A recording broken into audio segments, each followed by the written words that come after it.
ಲೀಚು ನೋಡಿ, ಬ್ಲಡ್ ಎಲ್ಲಿದೆ ಅಂತ ಚೆಕ್ ಮಾಡಿ ಅಲ್ಲಿ ಹೋಗಿ. ಓಕೆ, ಇದಕ್ಕಿಂತ ಒಳ್ಳೆ ಜಾಗ ಎಲ್ಲಿ ಸಿಗ್ಬೋದು ಅಂತ ನೋಡಿಕೊಂಡು ಅಲ್ಲಿ ಹೋಗ್ತಾ ಇದೆ. ವಾವ್, ಇದೆಲ್ಲ ನಮ್ಮ ಕಾಮನ್, ನಮ್ಮ ಅತ್ತೆ ಮನೆಯಲ್ಲಿ ಹಚ್ತಾ ಇರುತ್ತೆ, ಕೀಳ್ತಾ ಇರ್ತೀವಿ, ಎಸಿತಾ ಇರ್ತೀವಿ, ಕಚ್ತಾ ಇರುತ್ತೆ. ಯಾವ ಟೈಮಲ್ಲಿ ಅದು ಬ್ಲಡ್ ತೊಗೊಳೋದು? ಗ್ರಿಪ್ ಸಿಗ್ಬೇಕಾದಕ್ಕೆ ಎಲ್ಲಿ ಕಚ್ಚಿದ್ರೆ ಅವ್ರಿಗೆ ಗೊತ್ತಾಗಲ್ಲ ಅಂತ ಹುಡುಕ್ತಾ ಇದೆ.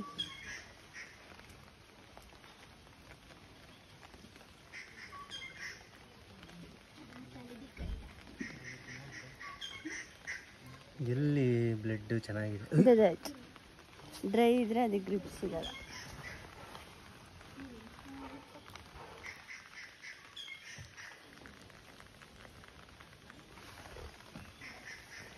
ಅದು ಹೆಂಗೆ ಗೊತ್ತಾಯ್ತು ನಿನಗೆ?